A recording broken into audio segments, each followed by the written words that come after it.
வணக்கம் வாங்க இன்னைக்கு அக்ஷய் வீட்டு சமையல்ல காலைல பிரேக்ஃபாஸ்ட் ரெசிபி தாங்க பார்க்க போறோம். இட்லி சாம்பார். இட்லி வந்து இன்னைக்கு நம்ம சிறுதானியம் வச்சு இட்லி செய்ய போறோம். இந்த இட்லி வந்து எனக்கு என் ஃப்ரெண்ட் சொல்லி கொடுத்தாங்க. இட்லி வந்து ரொம்பவே சாஃப்ட்டா இருந்துச்சு, நல்லா இருந்துச்சு டேஸ்டும். நம்ம ஒரு சிறுதானிய இட்லி சாப்பிடுறது ஃபீலே இருக்காது நமக்கு. அதே மாதிரி இதில் தோசையும் நல்லா முருகலாம் நல்லா வருது. அது கூட ஒரு இட்லி சாம்பார் சூப்பராக இருக்கும். இட்லியில் சாம்பார் ஊற்றி சாப்பிட்டா எல்லாருக்குமே ரொம்பவே பிடிக்கும். அதுவும் டிஃபன் சாம்பார் ஊற்றி சாப்பிட்றதுக்கு. வாங்க இப்போ எப்படி செய்கிறதுன்னு வீடியோக்குள்ளே போய் பார்க்கலாம். இப்போ ஃபஸ்ட்டு சாம்பாருக்கு, நம்ம இட்லி சாம்பாருக்கு இப்போ இதால் ஒரு கப் அளவுக்கு தோரம்பருப்பு எடுத்து ஒரு 2-3 தடவை நல்லா கழுவிட்டு ஒரு அரை மணி நேரத்துக்கு முன்னாடியே நம்ம பருப்பை ஊற வச்சிடலாம். நம்ம ஊற வச்சு பருப்பு வேக வைக்கும்போது பருப்பு நமக்கு நல்லா மலர்ந்து வெந்து வரும். ஒரு குக்கரில் சேர்த்துடலாங்க. இந்த நம்ம நல்ல தண்ணியில் தான் ஊற வச்சுருக்கோம், அதனால் அப்படியே சேர்த்துடலாம். இப்போ இதில் ஒரு வெங்காயங்க, ஒரு சின்ன சைஸ், ஒரு மீடியம் சைஸ் சின்ன சைஸ் வெங்காயத்தை இதில் சேர்த்துடலாம். காரத்துக்கு 2 பச்சை மிளகாங்க. இந்த ஒரு சைஸ் தக்காளியை நம்ம கட் பண்ணி எடுத்துகிட்டு வந்துடலாம். இப்போ தக்காளி சேர்த்துடலாங்க. இது கூடவே ஒரு 4-5 கருவேப்பிலை இலை,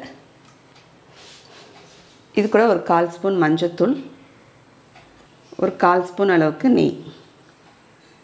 இப்போ இதில் தண்ணி பத்தாது, நமக்கு பருப்பு முழுகிற அளவுக்கு நம்ம தண்ணி சேர்க்கணும். இன்னும் கொஞ்சம் கூட தண்ணி சேர்த்துக்கலாம். இப்போ ஸ்டவ் ஆன் பண்ணிவிட்டு ஒரு கொதி வந்தோடனே நம்ம குக்கரை மூடி வச்சிடலாங்க. இப்போ நமக்கு ஒரு கொதி நல்லா வந்தாச்சுங்க. இப்போ குக்கர் மூடி போட்டு மூடிடலாம். ஒரு 4-5 விசில் நல்லா நம்ம வச்சிடலாம். இப்போ ஒரு 5 விசில் கொடுத்துட்டு ஒரு சிம்மில் ஒரு 4-5 நிமிஷம் திரும்பி வச்சுருந்தேங்க. நல்லா ப்ரெஷர் அடங்கிருச்சு. பருப்பு நமக்கு நல்லா மலர்ந்து வெந்துருச்சு பாருங்கள். இதை அப்படியே நம்ம நல்லா மசிச்சு எடுத்துக்கலாம். ஒரு மத்தில் மசிக்கிறதுனாலும் மசிச்சுக்கலாம், இல்லைனா மிக்சியில் சும்மா வெறுமனே ஒரு ஓட்டி எடுத்துடணும். இப்போ ஒரு சட்டியில் சேர்த்துடுறேங்க. சேர்த்துட்டு அதுக்கப்புறம் மத்து வச்சு மசிச்சுக்கலாம். நல்லா மசிஞ்சிருங்க. நமக்கு நல்லா சிம்மில் வச்சோம்னா ஒரு 5 நிமிஷம் நல்லா பருப்பு நல்லா வெந்துடும். சிம்மில் வச்சுருக்கும்போது விசில் வந்தாலும் கணக்கு பண்ண தேவையில்லை. இப்போ இந்த மசிக்கும் போதே ஒரு 5 பல் அளவுக்கு பூண்டு சேர்த்துருங்க.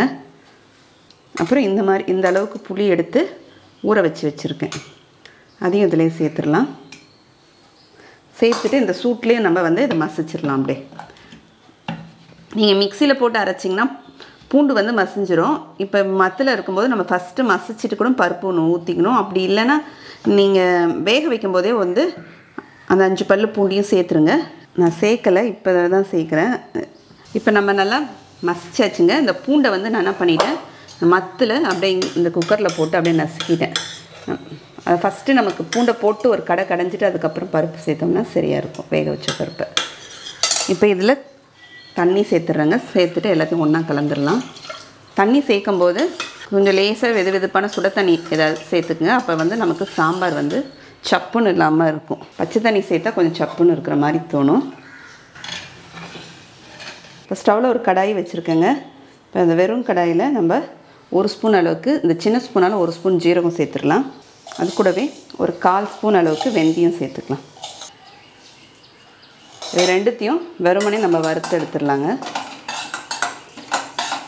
இப்போ ஜீரகமும் வெந்தயமும் நமக்கு நல்லா படப்படன்னு பொரியுது.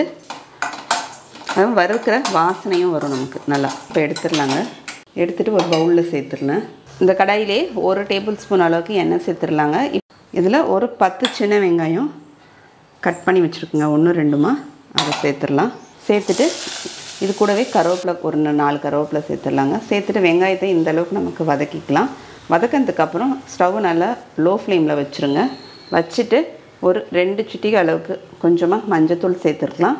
அதுக்கப்புறம் சாம்பார் பொடி, ஏற்கனவே நம்ம சேனலில் சாம்பார் பொடி போட்டிருக்கோம். இதுக்கு தேவையான பொருட்களை நான் லிங்க் டிஸ்கிரிப்ஷன் பாக்ஸில் கொடுக்குறேங்க. இதில் இந்த ஸ்பூனால் ஒரு 1.5 ஸ்பூன் அளவுக்கு நம்ம சாம்பார் பொடி சேர்த்துக்கலாம்.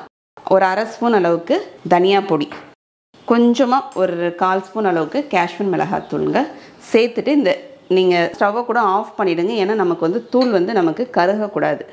நம்ம ஒரு வதக்கு இந்த எண்ணெயிலே நம்ம இந்த பொடியெல்லாம் போட்டு ஒரு வதக்கிட்டு அதுக்கப்புறம் கொஞ்சமாக ஒரு 1/4 கிளாஸ் அளவுக்கு நான் தண்ணி சேர்த்துட்றேன். உடனே சேர்த்துட்டு இப்போ ஸ்டவ் ஆன் பண்ணி நானும் ஆஃப் பண்ணிட்டேன். இப்போ தண்ணி சேர்த்துட்டு நமக்கு ஒரு கொதி வரும்போது நம்ம கடைஞ்சி வச்சுருக்கிற பருப்பை சேர்த்துடலாங்க. சேர்த்துட்டு தண்ணி வந்து நமக்கு சேர்த்துடலாம். ஏன்னா ரொம்ப திக்காக இருக்குது, அதனால் தண்ணி சேர்த்துக்கலாங்க. தண்ணி வந்து நான் சுட தண்ணி தான் சேர்த்துருக்கேன். உப்பு சேர்த்துடலாம். நம்ம இந்தளவுக்கு கல் உப்பு சேர்த்துக்கிறேங்க. சேர்த்துட்டு இதை நம்ம நல்லா கொதிக்க விடுவோம். மீடியம் ஃப்ளேமில் வச்சு ஒரு 5 நிமிஷம் நல்லா கொதிக்கிட்டோங்க. இப்போ நம்ம சாம்பார் பார்த்திங்கன்னா நமக்கு ஒரு 5 நிமிஷமாக நல்லா லோ ஃப்ளேமில் கொதிக்க வச்சுட்ருக்கேன். இப்போ சாம்பாருக்கு தாளித்து சேர்த்துடலாங்க. இங்கே ஒரு தாளிக்கிற கரண்டி வச்சுருக்கேன். இதில் 1 ஸ்பூன் அளவுக்கு எண்ணெய் சேர்த்துடலாம். எண்ணெய் காஞ்சோடனே ஒரு 1/2 ஸ்பூன் கடுகு சேர்த்துடலாங்க. 1 ஸ்பூன் உளுத்தம் பருப்பு, ஒரு 1/4 ஸ்பூன் ஜீரகம், 1/4 ஸ்பூனுக்கும் கொஞ்சம் கம்மியாகவே ஜீரகம், அதே மாதிரி 1/4 ஸ்பூனுக்கு சும்மா நானும் போட்டேன்னு ஒரு 4 வெந்தயம், அது கூட காஞ்ச மிளகா, கருவேப்பிலை, பெருங்காயம் கொஞ்சம் சேர்த்து. இப்போ சாம்பாரில் சேர்த்துடலாங்க. இப்போ நம்ம சீரகமும் வெந்தயமும் வறுத்தோம் இல்லைங்களா, அதை வந்து நம்ம நல்லா பொடி பண்ணி வச்சுருக்கேன். அப்போ இது இதில் சேர்த்துடலாம். இது சேர்க்கும்போது சாம்பாரில் நல்லா வாசனையாக இருக்கும். இந்த மாதிரி இறக்குற ஸ்டேஜில் தாளித்து சேர்த்துட்டு இது கூட ஒரு கொதி விட்டு கொத்தமல்லி தழை சேர்த்துட்டா நமக்கு சாம்பார், இட்லி சாம்பார் ரெடி ஆகிடுச்சு. இப்போ நம்ம இட்லிக்கு தேவையான அளவுக்கு மெஷர்மெண்ட் பார்த்துட்டு வந்துடலாங்க. இப்போ இட்லிக்கு அரிசி ஊற வச்சிடலாங்க. சிறுதானியத்தை நம்ம ஊற வச்சிடலாம். இன்றைக்கி நான் எடுத்துருக்கிற சிறுதானியம் வந்து குதிரைவாலி அரிசி எடுத்திருக்கேன். இப்போ நான் ஒரு கிளாஸில் தான் அளக்க போகிறேன். இப்போ இதால் நம்ம ஒரு 4 கிளாஸ் எடுத்துக்கலாம் குதிரைவாலி அரிசி. வெந்தயம் பார்த்திங்கன்னா இந்த ஸ்பூனால் ஒரு 1.5 ஸ்பூன் அளவுக்கு வெந்தயம் சேர்த்துக்கலாங்க. உளுந்து 4 கிளாஸ் நம்ம அரிசி எடுத்தோம். அதே கிளாஸால் 1 கிளாஸ் முழு உருட்டு வெள்ளை உளுந்து எடுத்திருக்கேன் நான். இதெல்லாம் நல்லா கழுவிட்டு நம்ம ஊற வச்சுக்கலாம். இப்போ நம்ம சிறுதானியம் குதிரைவாலி அரிசியும் நம்ம உளுந்தெல்லாம் ஊற வச்சு பார்த்திங்கன்னா ஒரு 4-5 மணி நேரம் ஆயிடுச்சுங்க. இப்போ நம்ம அரைச்சிடலாம். கழுவிட்டு தான் நல்ல தண்ணியில் தான் ஊற வச்சுருக்கேன். இப்போ கிரைண்டரில் ஃபஸ்ட்டு நம்ம வெந்தயம் சேர்த்துடலாங்க. இந்த தண்ணியோடவே நம்ம வெந்தயத்தை சேர்த்து அரைச்சிடலாங்க. இப்போ வெந்தயம் சேர்த்து நமக்கு வந்து ஒரு 5 நிமிஷம் போல் நான் அரைச்சிருக்கேன். ஃபஸ்ட்டு நம்ம வெந்தயம் போட்டு அரைக்கும் போது நல்லா வெந்தயம் வந்து நல்லா பூத்து உப்பி வரும். இந்த 1-2 இருந்துச்சுன்னா அது அப்படியே நம்ம உளுந்து போடும்போது நமக்கு மஞ்சிரும். இப்போ அடுத்தது உளுந்து சேர்த்துடலாம். உளுந்து சேர்த்துட்டு நம்ம நடுவில் கொஞ்சம் தண்ணி தெளித்து நம்ம அரைச்சி எடுத்துக்கணும். இப்போ வந்து எனக்கு ஒரு 15 நிமிஷம் எனக்கு ஆச்சு. நான் வந்து பிகினர்ஸ்க்காக சொல்கிறேன். பாத்திரத்தில் தண்ணி எடுத்துக்குங்க. உளுந்து மாவை வந்து அதில் போட்டிங்கன்னா கீழே போகாமல் மேலேயே மிதங்கணும். அந்தளவுக்கு மாவு வந்து நமக்கு நல்லா தக்கையாக இருக்கணும். இருந்துச்சுன்னா மாவு நம்ம நல்லா அரைச்சிருக்கிறோன்னு அர்த்தம்.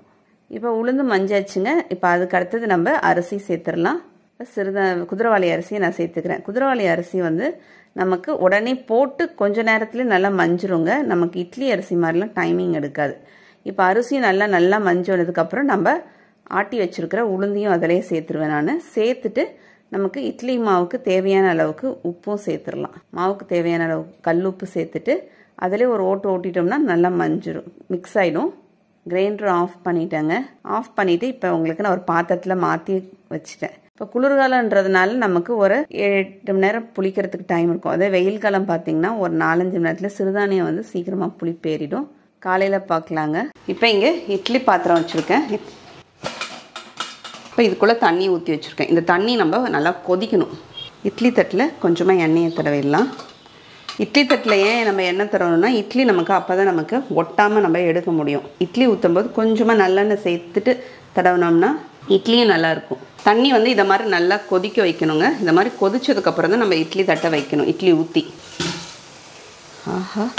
சிறுதானிய மாவுன்றதுனால நமக்கு நல்லாவே சீக்கிரமாக கடகடன்னு புளிப்பு ஏறிடும். எந்த அளவுக்கு மாவு புளிச்சு வந்துருச்சு பாருங்கள். இன்னும் வெயில் நாள்லாம் வைக்கும்போது நமக்கு ஒரு 4-5 மணி நேரத்துலேயே மாவு நல்லா புளிப்பாயிடும். இந்த மாதிரி தண்ணி கொதிச்சு நல்லா ஆவி வருது பாருங்கள். அப்போ தான் நம்ம இட்லி ஊற்றி வைக்கணும். இந்த 3 ஹோல்ஸ் இருக்கிறது வந்து கீழே இருக்கிற இட்லிக்கு நேராக வரணுங்க. மூடிட்டு ஒரு 5-6 நிமிஷம் நம்ம வேக வச்சிடலாம். மீடியம் ஃப்ளேம் வச்சு வைக்கணும், ஹை ஃப்ளேமில் வைக்கக்கூடாது. இப்போ இட்லி நமக்கு வெந்துருச்சுங்க. இப்போ நம்ம இந்த ஹோல்ஸ்க்கு நேராக வச்சதுனால தான் இட்லி நமக்கு குழன்னு ஆகாமல் இருக்கும். இட்லி பார்த்திங்கன்னா சிறுதானிய இட்லி நல்லா பாருங்கள் சாஃப்டாக இருக்குது. நல்லா சாஃப்டாக இருக்கும் இட்லி. நமக்கு ஒரு டிஃப்ரெண்ட்டே தெரியாது. நம்ம நார்மல் இட்லி மாதிரி தான் இருக்கும் நம்ம சாப்பிட்றதுக்கு. இப்போ இட்லியும் சாம்பாரும் நம்ம நல்லா சுட சுட இருக்குது. சாப்பிட்டு டேஸ்ட் பார்த்துடலாங்க. காலையில் நல்லா இட்லி சாம்பார் சூடாக சாப்பிட்றதுக்கு ரொம்பவே சூப்பராக இருக்கும். இது கூட ஒரு ஸ்பூன் நெய் அப்படியே மேலே உருக்கி ஊற்றினோம்னா இன்னும் டேஸ்ட் நல்லாயிருக்கும். ரொம்பவே நல்லாயிருக்கு. இட்லி ரொம்பவே சாஃப்டாக இருக்குங்க. நமக்கு சிறுதானிய இட்லியில் சாப்பிட்றோம்ன்ற இதுவே தெரியாது. நீங்களும் இது மாதிரி செஞ்சு பாருங்கள். செஞ்சு பார்த்துட்டு எப்படின்னு கமெண்ட்டில் சொல்லுங்கள். அடுத்த வீடியோவில் பார்க்கலாம். தேங்க்யூ.